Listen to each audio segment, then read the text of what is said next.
Welcome back to my YouTube channel Khushi blogs.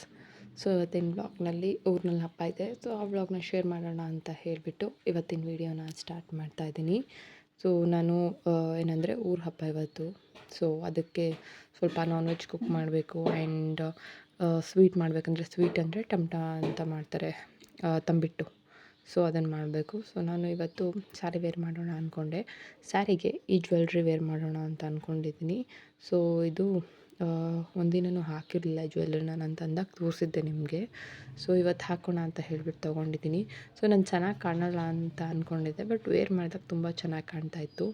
So ಜ್ಯುವೆಲ್ರಿನಲ್ಲಿ red stones ಇದೆ. So ಆ ಸ್ಟೋನ್ಸಿಗೆ bangles ಕೂಡ match ಆಗುತ್ತೆ, glass bangles. ನನ್ನ ಕೈನಲ್ಲಿ ಏನಿದೆ ಅದು. ಸೊ ಅದೇ ಇರಲಿ ಅಂತ ಹೇಳಿಬಿಟ್ಟು ಬ್ಯಾಂಗಲ್ಸ್ ಏನು ಚೇಂಜ್ ಮಾಡ್ತಾಯಿಲ್ಲ. ಆ್ಯಂಡ್ ಇಯರಿಂಗ್ಸ್ ಹಾಕೋಣ ಅಂದ್ಕೊಂಡೆ ಇದ್ರ ಪೇರ್ನೇ, ಬಟ್ ನನಗೆ ಯಾಕೋ ಇಯರಿಂಗ್ಸ್ ಇದ್ರದ್ದು ಅಷ್ಟು ಇಷ್ಟ ಆಗಲಿಲ್ಲ. ಆ್ಯಂಡ್ ಕಿವಿನಲ್ಲಿ ಗೋಲ್ಡ್ ಇಯರಿಂಗ್ಸ್ ಇತ್ತಲ್ಲ, ಅದೇ ಇರಲಿ ಅಂತ ಅಂದ್ಕೊಂಡು ಸುಮ್ಮನೆ ಆದೆ. ಇಯರಿಂಗ್ಸ್ ಚೆನ್ನಾಗಿದೆ, ಬಟ್ ನನಗೇನಂದರೆ ಪೂರ್ತಿ ಕಿವಿ ತುಂಬ ಕೂರಬೇಕು ಇಯರಿಂಗ್ಸ್. ಅದಾದರೆ ಚೆನ್ನಾಗಿ ಕಾಣುತ್ತೆ ನನಗೆ. ಅಥವಾ ಈ ಥರ ಇದ್ದರೆ ನನಗಷ್ಟು ಸೂಟ್ ಆಗೋದಿಲ್ಲ ಲಾಂಗ್ ಇದ್ದರೆ, ಅದಕ್ಕೆ ಬೇಡ ಅಂತ ಅಂದ್ಕೊಂಡೆ. ಸೊ ಸ್ಯಾರಿ ಯಾವುದು ಅಂತ ಅಂದರೆ ಈ ವೈಟ್ ಸ್ಯಾರಿ ಪರ್ಪಲ್ ಕಾಂಬಿನೇಷನ್ದು. ಇದನ್ನು ತೋರಿಸಿದ್ದೆ ಈಗ ರೀಸೆಂಟಾಗೇ, ಸ್ಯಾರಿನೂ ತೋರಿಸಿದ್ದೆ. ಜೊತೆಗೆ ನಾನು ಬ್ಲೌಸ್ ಪ್ಯಾಟ್ರನ್ಸ್ ಕೂಡ ಯಾವ ರೀತಿ ಸ್ಟಿಚ್ ಮಾಡಿಸಿದ್ದೆ ಅನ್ನೋದನ್ನು ಕೂಡ ತೋರಿಸಿದ್ದೆ. ಸೊ ಈ ಥರ ಪಫ್ ಇಟ್ಸಿ ಇಲ್ಲಿಗೊಂದು 4 ಬೀಡ್ಸ್ ಹಾಕ್ಸಿದ್ದೆ. ಈ ಸ್ಯಾರಿ ವೇರ್ ಮಾಡ್ತಾಯಿದ್ದೀನಿ. ಆ್ಯಂಡ್ ಜ್ಯುವೆಲ್ರಿ ತೋರಿಸಿದ್ನಲ್ಲ, ಆ ಜ್ಯುವೆಲ್ರಿನೇ. ಸೊ ನಾನಿವಾಗ ಇಲ್ಲೇ ಅಲ್ವಾ ಅಂತ ಹೇಳಿಬಿಟ್ಟು ಈ ಸಿಂಪಲ್ ಸ್ಯಾರಿ ಸೆಲೆಕ್ಟ್ ಮಾಡಿಕೊಂಡೆ. ಬಿಕಾಸ್ ಕಂಫರ್ಟಬಲ್ ಆಗೂ ಇರುತ್ತೆ ಆ್ಯಂಡ್ ಚೆನ್ನಾಗಿ ಕೂಡ ಕಾಣುತ್ತೆ ಅಂತ ಅಂದ್ಕೊಂಡು ಈ ಒಂದನ್ನು ಸೆಲೆಕ್ಟ್ ಮಾಡಿಕೊಂಡೆ ನಾನು. ಸೊ ಬ್ಲೌಸ್ ಅಂತೂ ತುಂಬ ಚೆನ್ನಾಗಿ ಬಂದಿತ್ತು, ಸ್ಟಿಚ್ ಆಗಿತ್ತು. ಸೊ ಪಫ್ ಇಡ್ಸಿದ್ದು ಆ್ಯಂಡ್ ಬೀಡ್ಸು ತುಂಬ ಚೆನ್ನಾಗಿ ಮ್ಯಾಚ್ ಆಗ್ತಿದ್ವು. ಸೊ ನಾನು ನಿಮ್ಗೆ ಇವಾಗ ವೇರ್ ಮಾಡ್ತೀನಲ್ಲ ಆ್ಯಂಡ್ ತೋರಿಸ್ತೀನಿ ಯಾವ ಥರ ಬಂದಿದೆ ಅಂತ ಹೇಳಿ. ಸೊ ಇದರಲ್ಲಿ ಕಲಂಕಾರಿ ಪ್ರಿಂಟ್ಸ್ ಇರೋದ್ರಿಂದ ಒಂಥರ ಉಟ್ಕೊಂಡಾಗ ಹೈಲೈಟ್ ಆಗುತ್ತೆ. ಇವಾಗ ನೋಡಿ ಹೀಗೆ ಕಾಣ್ತಿದೆ ಸ್ಯಾರಿ. ಸೊ ನಾನು ವೇರ್ ಮಾಡಿ ಬರ್ತೀನಿ, ಆವಾಗ ಒಂದು ಸಲ ನೋಡಿ ಹೇಗೆ ಕಾಣುತ್ತೆ ಅನ್ನೋದನ್ನ. ಸೊ ಯಾವ ಡ್ರೆಸ್ಗಳು ನೋಡೋದಕ್ಕೆ ಅಂದರೆ ನಮ್ಮ ಕೈನಲ್ಲಿ ನೋಡೋದಕ್ಕೆ ಚೆನ್ನಾಗಿ ಕಾಣಲ್ಲ, ಅವು ವೇರ್ ಮಾಡಿದಾಗ ತುಂಬ ಚೆನ್ನಾಗಿ ಕಾಣ್ತವೆ. ನನಗಂತೂ ಅದು ಎಕ್ಸ್ಪೀರಿಯನ್ಸ್ ಆಗಿದೆ. ಸೊ ತಂಬಿಟ್ಟೆಲ್ಲ ರೆಡಿ ಮಾಡಿಕೊಂಡೆ. ಸೊ ಕಡಲೆ ಪೌಡರ್ ಮಾಡಿಕೊಂಡು ಅದಕ್ಕೆ ಬೆಲ್ಲದ ಪಾಕ, ಏಲಕ್ಕಿ, ಕಡಲೆ ಬೀಜ, ಹುಣಶುಂಠಿ ಎಲ್ಲ ಹಾಕಿ ರೆಡಿ ಮಾಡ್ಕೊಂಡಿದ್ದೀನಿ. ಆ್ಯಂಡ್ ಅಲ್ಲಿಗೆ ಹೂವು, ಹಣ್ಣು, ಕಾಯಿ, ತಂಬಿಟ್ಟು ಆ್ಯಂಡ್ ಮೊಸರನ್ನ ತೊಗೊಂಡೋಗಬೇಕು ದೇವ್ರಿಗೆ. ಸೊ ನಾನು ಅದನ್ನೆಲ್ಲ ರೆಡಿ ಮಾಡಿಟ್ಟು ಆಮೇಲೆ ರೆಡಿ ಆಗೋಣ ಅಂತ ರೆಡಿ ಆಗ್ತಾಯಿದ್ದೀನಿ. ಬಿಕಾಸ್ ನನಗೆ ಸ್ಯಾರಿ ಉಟ್ಕೊಂಡು ಏನೂ ಕೆಲಸ ಮಾಡೋದಕ್ಕಾಗೋದಿಲ್ಲ. ಸೊ ಫಸ್ಟು ಎಲ್ಲ ಕೆಲಸ ಮಾಡಿ ಆಮೇಲೆ ರೆಡಿ ಆಗ್ತಾಯಿದ್ದೀನಿ. ಸೊ ಜ್ಯುವೆಲ್ರಿ ವೇರ್ ಮಾಡ್ಕೊಂಡು ಆ್ಯಂಡ್ ಸ್ವಲ್ಪ ಜಸ್ಟ್ ಫೇಸ್ಗೆ ಕ್ರೀಮ್ಸ್ ಹಚ್ಚಿ ನಾರ್ಮಲ್ ಲಿಪ್ಸ್ಟಿಕ್ ಏನು ಹಾಕ್ತೀನಿ ಅದನ್ನೆಲ್ಲ ಹಾಕ್ಕೊಂಡು ರೆಡಿ ಆದೆ ಅಷ್ಟೇ. ಈ ರೀತಿ ಕಾಣ್ತಾಯಿತ್ತು ಸ್ಯಾರಿ. ಸೊ ಚೆನ್ನಾಗಿ ಕಾಣ್ತಾಯಿತ್ತು. ಆ್ಯಂಡ್ ಬ್ಲೌಸ್ ಅಂತೂ ಆ ಸ್ಯಾರಿಗೆ ಮಾತ್ರ ತುಂಬ ಚೆನ್ನಾಗಿ ಮ್ಯಾಚ್ ಆಗ್ತಿತ್ತು. ಸೊ ನಾನು ಇನ್ನೊಂದು ಸ್ಯಾರಿಗೆ ಇದೇ ರೀತಿ ಪ್ಯಾಟ್ರನ್ಸಲ್ಲಿ ಸ್ಟಿಚ್ ಮಾಡೋಣ ಅಂತ ಕೂಡ ಅಂದ್ಕೊಂಡೆ. ಸೊ ಅಷ್ಟು ಇಷ್ಟ ಆಯ್ತು ನನಗೆ ಈ ಸಲ. ಆ್ಯಂಡ್ ಅಗದಿ 1 ವೀಕಿಗೆ ಇನ್ನು ಅಂದರೆ ಊರ ಹಬ್ಬ ಇದೆ. ಸೊ ಒಂದು 3 to 4 days ಸೆಲೆಬ್ರೇಟ್ ಮಾಡ್ತೀವಿ ನಾವು ಆ ಹಬ್ಬನ. ಸೊ ಅದು ಕೂಡ ವ್ಲಾಗ್ಸ್ ಎಲ್ಲ ಅಪ್ಲೋಡ್ ಮಾಡ್ತೀನಿ ಮುಂದೆ.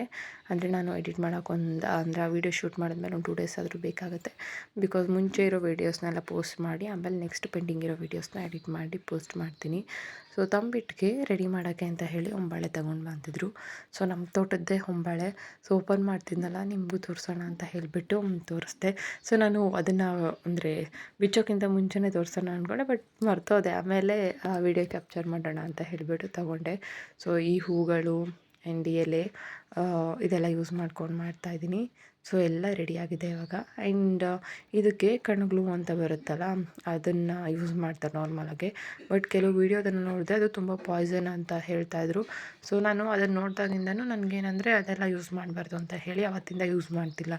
ಸೊ ರೋಸಸ್ನೇ ಸ್ಟಿಕ್ಕಿಗೆ ಒಂದು ಅಂಚಿಕಟ್ಟಿಗೆ ಚುಚ್ಚಿಬಿಟ್ಟು ಅದರಿಂದನೇ ರೆಡಿ ಮಾಡ್ಕೊಳ್ತಾ ಇದ್ದೀನಿ. ಅದು ಆ ಫ್ಲವರ್ಸ್ ಕೂರಿಸಿದ್ರೆ ಇದೇ ಚೆನ್ನಾಗಿ ಕಾಣ್ತಿತ್ತು. ಸೊ ಇದೇ ಇರಲಿ ಅಂತ ಅಂದ್ಕೊಂಡು ರೋಸ್ ಮತ್ತು ಸೇವಂತಿಗೆ ಹೂವು, ಕನಕಾಂಬರ ಹೂವು, ಹೊಂಬಾಳೆ ಎಲ್ಲದನ್ನು ಯೂಸ್ ಮಾಡಿಕೊಂಡು ರೆಡಿ ಮಾಡ್ಕೊಂಡಿದ್ದಾಯಿತು. ಸೊ ನಾನು ನಿಮಗೆ ತೋರಿಸ್ತೀನಿ ಯಾವ ರೀತಿ ಕಾಣ್ತಿತ್ತು ಅಂತ ಹೇಳಿ. ಸೊ ಪೂಜೆ ಎಲ್ಲ ಮಾಡಿಕೊಂಡೆ, ಆವಾಗಲೇ ಪೂಜೆ ಮಾಡಿದ್ದೆ. ಸೊ ಇನ್ನೊಂದು ದೀಪ ಆರತಿಗೆ ಬೇಕಲ್ಲ, ಸೊ ಅದನ್ನು ಒಂದು ಬೆಳ್ಳಿ ದೀಪ ಇತ್ತು, ಕಾಮಾಕ್ಷಿ ದೀಪ ಇದೇನಿದೆ. ಸೊ ಈ ದೀಪನ ಇದರೊಳಗಡೆ ಇಡ್ತಾಯಿದ್ದೀನಿ. ಸೊ ತಂಬಿಟ್ಟಿಗೆ ಅರಿಶಿನ ಕುಂಕುಮ ಎಲ್ಲ ಹಚ್ತಾರೆ, ಬಟ್ ನಾನು ಅದು ಕೆಮಿಕಲ್ಸ್ ಅಂತ ಏನೂ ಇಟ್ಟಿಲ್ಲ, ದೀಪಕ್ಕೆ ಮಾತ್ರ ಇಟ್ಟಿದ್ದೆ. ಸೊ ಅಲ್ಲಿಗೆ ಹಣ್ಣು, ಕಾಯಿ, ಹೂವು ಎಲ್ಲ ತೊಗೊಂಡು ಹೊರಡ್ತಾಯಿದ್ದೀವಿ. ಸೊ ಪಾಪುನೇನು ರೆಡಿ ಮಾಡಿಲ್ಲ, ಅವ್ನಿಗೆ ನಾರ್ಮಲಾಗೆ ಒಂದು ಟಿ ಶರ್ಟ್ ಒಂದು ಪ್ಯಾಂಟ್ ಹಾಕಿದ್ದೀನಿ. ಅಲ್ಲೇನಂದರೆ ಸೌಂಡ್ ಇರುತ್ತಲ್ಲ, ಅವನಿಗೆ ತುಂಬ ಖುಷಿ. ಅವನು ಆಲ್ಮೋಸ್ಟ್ 1 ಅವರ್ 1.5 ಅವರ್ ಆಯ್ತು ಅಲ್ಲಿಗೆ ಹೋಗಿ, ಇನ್ನೂ ಕೂಡ ಬಂದಿಲ್ಲ. ಸೊ ಇವಾಗ ನಾವು ಕೂಡ ಹೋಗ್ತಾ ಇದ್ದೀವಿ ಅಲ್ಲಿಗೆ. ಸೊ ಅಲ್ಲಿ ವಿಡಿಯೋ ಏನು ಕ್ಯಾಪ್ಚರ್ ಮಾಡ್ಕೊಳ್ಳೋಕ್ಕಾಗಲಿಲ್ಲ. ಸೊ ಅಡುಗೆ ಏನಂದರೆ ಚಿಕನ್ ಸಾಂಬಾರು ಮತ್ತು ಚಿಕನ್ ಗ್ರೇವಿ ಮಾಡಿದ್ದೀನಿ. ಚಿಕನ್ ಗ್ರೇವಿ ಯಾವ ಥರ ಮಾಡ್ಕೊಂಡಿದ್ದೆ ಅಂದರೆ ಕ್ಯಾಪ್ಸಿಕಮ್ ಎಲ್ಲ ಹಾಕಿ ಮಾಡ್ತೀವಲ್ಲ, ಸೊ ಆ ಥರ ಚಿಕನ್ ಗ್ರೇವಿ ಮಾಡ್ಕೊಂಡಿದ್ದೆ. ಆ್ಯಂಡ್ ಇಲ್ಲಿ ಕ್ಲೀನಿಂಗ್ ಕೆಲಸ ಮಾಡ್ಕೊಳ್ತಾ ಇದ್ದೀನಿ. ಸೊ ಇದು next day morning vlog. So ಕಲ್ಲಂಗಡಿ ಬಾಳೆಕಾಯಿ ಯೂಸ್ ಮಾಡಿ ಪಲ್ಯ ಮಾಡಿಕೊಂಡು ದೋಸೆ ಮಾಡಿದ್ದೀನಿ. ಸೊ ನಮ್ಮ ತೋಟದ ಪಕ್ಕ ಇದ್ದಾರೆ, ಸೊ ಅವ್ರು ಕೊಟ್ಟಿದ್ರು ಇದನ್ನು. ಇದನ್ನ ಯೂಸ್ ಮಾಡ್ಕೊಂಡು ಪಲ್ಯ ಮಾಡಿದೆ. ಆ್ಯಂಡ್ ಇದೊಂದು ಇತ್ತಲ್ಲ, ಅದನ್ನು ತೋರಿಸ್ತಾ ಇದ್ದೀನಿ ಯಾವ ಥರದ್ದು ಅಂತ ಹೇಳಿ. ಆ್ಯಂಡ್ ಇದು ಬಜ್ಜಿ ಮಾಡೋಣ ಅಂತ ಹೇಳಿ ಇಟ್ಕೊಂಡಿದ್ದೀನಿ. ಸೊ ಕೊಬ್ಬರಿ ಸುಲಿದಿದ್ವಿ, ವೇಯಿಂಗ್ ಮಿಷಿನ್ ಅಂದರೆ ಸ್ಕೇಲ್ ಆಚೆ ಇತ್ತಲ್ಲ. ಸೊ ಪಾಪು ಯಾವ ಥರ ಅನ್ನೋತ್ತದು ಅಂತಂದರೆ ಅದು ನಂಬರ್ಸ್ ಎಲ್ಲ ಚೇಂಜ್ ಆಗೋದಕ್ಕೆ ಕೈ ಆ ಥರ ತೋರಿಸ್ತಾ ಇದ್ದಾನೆ.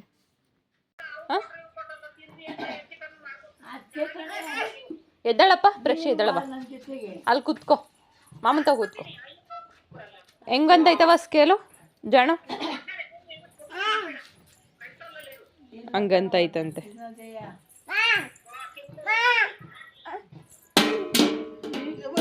ಸೊ ಎಂದಿನಂತೆ ಇವತ್ತು ಊರಿಗೆ ತರಕಾರಿ ಮಾರೋರು ಬರ್ತಾರಲ್ಲ, ಸೊ ಇವತ್ತು ಟೊಮೊಟೊಸ್ ತೊಗೊಂಡು ಬಂದಿದ್ರು ಒಂದು ತಾತ. ಸೊ ತುಂಬ ಫ್ರೆಶ್ ಇದ್ವು. ಆ್ಯಂಡ್ 20 ರೂಪೀಸ್ ಕಿಲೋ ಅಷ್ಟೇ ಇದ್ದಿತ್ತು. ಈ ನಡುವೆ ನಾನು ಮಾರ್ಕೆಟಲ್ಲಿ ತರ್ತಾನಿಲ್ಲ, ನಾನು ಹೇಳ್ತಿದ್ನಲ್ಲ. ಸೊ ಚೆನ್ನಾಗಿತ್ತು ಅಂತ ಹೇಳಿಬಿಟ್ಟು ಇಲ್ಲೇ ತಗೊಂಡೆ ಇವತ್ತು. ಸೊ ತುಂಬ ಬಿಸಿಲಿತ್ತು, ಸ್ವಲ್ಪ ಜ್ಯೂಸ್ ಮಾಡೋಣ ಅಂತ ಹೇಳಿಬಿಟ್ಟು ಒಂದು ಬೇಲ್ದಣ್ಣು, ಬೆಲ್ಲ, ಏಲಕ್ಕಿ ಎಲ್ಲ ಹಾಕಿ ಸ್ವಲ್ಪ ಕಿವುಚ್ದಂಗೆ ಮಾಡಿಬಿಟ್ಟು ಅದನ್ನ ಜ್ಯೂಸ್ ಮಾಡ್ಕೊಳ್ತಾ ಇದ್ದೀನಿ. ಸೊ ಯಾರೂ ಇರಲಿಲ್ಲ, ನನಗೊಬ್ಳಿಗೇ ಮಾಡ್ಕೊಳ್ತಾ ಇರೋದು. ಆ್ಯಂಡ್ ಸಂಜೆಗೆ ಸ್ವಲ್ಪ ಕಡಲೆಬೀಜ ಬೇಕಿತ್ತು, ಚಟ್ನಿ ಮಾಡೋಣ ಅಂತ ಹೇಳಿಕೊಂಡೆ. ಸೊ ಅದಕ್ಕೆ ಅಂತ ಹೇಳಿ ರೆಡಿ ಮಾಡ್ತಾಯಿದ್ದೀನಿ. ಸೊ ನಮ್ಮ ಮನೆಯಲ್ಲಿ ರಾಮೇಶ್ವರಂಗೆ ಹೋಗಿದ್ದರು. ಸೊ ಅಲ್ಲಿಂದ ಸ್ವಲ್ಪ ಅಂದರೆ ಥಿಂಗ್ಸ್ ತಂದಿದ್ರು. ಸೊ ಅದನ್ನು ನೋಡ್ತಾ ಇದ್ದೆ. ಆ್ಯಂಡ್ ನಾನು ನಿಮಗೆ ತೋರಿಸ್ತೀನಿ ಏನೇನಿತ್ತು ಅಂತ ಹೇಳಿಬಿಟ್ಟು. ಸೊ ಇದು ನನಗೆ ಅದಕ್ಕಿಂತ ಇಂಪಾರ್ಟೆಂಟ್ ಏನಂದರೆ ಇದು ಸೀಡ್ಸ್ ತರಿಸಿದ್ದೆ. ನಮ್ಮದು ಕೊಪ್ಪಳೇನಿದೆ ಅಂದರೆ ಹಿತ್ತಲಂತಾರಲ್ಲ, ಅಲ್ಲಿ ಸ್ವಲ್ಪ ತರಕಾರಿಗಳು ಬೆಳೆಯೋಣ ಅಂತ ಹೇಳಿ. ಸೊ ಇವಾಗಲೇ ಸೊಪ್ಪು ಹಾಕಿದ್ದೀನಿ. ಸೊ ಇವಾಗ ಗೋರಿಕಾಯಿ ಮತ್ತು ಮೂಲಂಗಿ ಎಲ್ಲ ಹಾಕೋಣ ಅಂತ ಹೇಳಿಬಿಟ್ಟು ಇವತ್ತು ತರಿಸಿದ್ದೆ ಸೀಡ್ಸ್ನ ನನ್ನ ಹಸ್ಬೆಂಡ್ ಕೈಲಿ. ಸೊ ಇವತ್ತು ಸಂಜೆಗೆ ಹೋಗಿ ಹಾಕಬೇಕು. ಆ್ಯಂಡ್ ಇದನ್ನು ನಾನು ನೆಕ್ಸ್ಟ್ ವ್ಲಾಗ್ನಲ್ಲಿ ತೋರಿಸ್ತೀನಿ ಇವೆಲ್ಲನೂ ಏನೇನಿದೆ ಇದರಲ್ಲಿ ಅಂತ ಹೇಳಿ. ಇವಾಗ ನಾನು ಅದೇ ನಾನು ಹೇಳಿದ್ನಲ್ಲ, ಕೊಪ್ಪಳ ಹತ್ರ ಹೋಗಿಬಿಟ್ಟು ನಾನು ಸ್ವಲ್ಪ ಸೀಡ್ಸ್ ಎಲ್ಲ ಹಾಕಿ ಬರಬೇಕು, ನೀರೆಲ್ಲ ಹಾಕಿ ಗಿಡಗಳಿಗೆ. ಸೊ ಅವನಿಗೆ ಲೈಟ್ ಏನಾದರೂ ನೋಡಿದ್ರೆ ಈ ರೀತಿ ಮಾಡ್ತಾನೆ. ಸೊ ಫ್ಲ್ಯಾಶ್ ಲೈಟ್ ಆನ್ ಮಾಡೋಣ ಅಂತ ಹೇಳಿ ಆನ್ ಮಾಡಿದೆ. ಅವನು ನಾರ್ಮಲಾಗಿ ಕಿಟಕಿಯಿಂದ ಬಿಸಿಲು ಬರುತ್ತೆ ನಮ್ಮ ಮನೆ ಒಳಗಡೆ. ಸೊ ಅಲ್ಲಿ ಹೋಗಿ ಆ ರೀತಿ ಮಾಡ್ತಾ ಇರ್ತಾನೆ. ಸೊ ಈಗ ಫ್ಲ್ಯಾಶ್ ಲೈಟ್ ನೋಡಿಬಿಟ್ಟು ಈ ಥರ ಮಾಡ್ತಾ ಇದ್ದಾನೆ. ನಾಲ್ಗೆಲ್ಲ ಒಂಥರ ಸ್ಪೆಲ್ ಮಾಡ್ತಾನೆ, ಬ್ಲಮ್ ಬ್ಲಮ್ ಅಂತ. ನಾನು ಅದೇ ರೀತಿ ಮಾಡ್ತಾ ಇದ್ನಲ್ಲ. ಸೊ ಅವನು ಕೂಡ ಆ ಥರ ಮಾಡ್ತಾಯಿದ್ದ.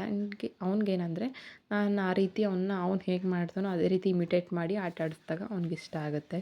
ಸೊ ಚೆನ್ನಾಗಿ ಆಟ ಆಡಿಕೊಂಡು ಕೂತಿದ್ದ. ಸೊ ನಮ್ಮೂರಿನಲ್ಲಿ ಏನಂದರೆ ಏನಾದರೂ ಹಬ್ಬ ಏನಾದರೂ ಸೆಲೆಬ್ರೇಟ್ ಮಾಡೋದಿದ್ದರೆ ಅಂದರೆ ಅದರದ್ದು ಹಿಂದಿನ ದಿನವೇ ಈ ರೀತಿ ಬಂದು ಹೇಳ್ತಾರೆ. ಸೊ ಅದನ್ನು ಟಮಟೆ ಯೂಸ್ ಮಾಡಿಕೊಂಡು ಸೊ ಅದನ್ನು ಸಾರ್ತಿದ್ರಲ್ಲ.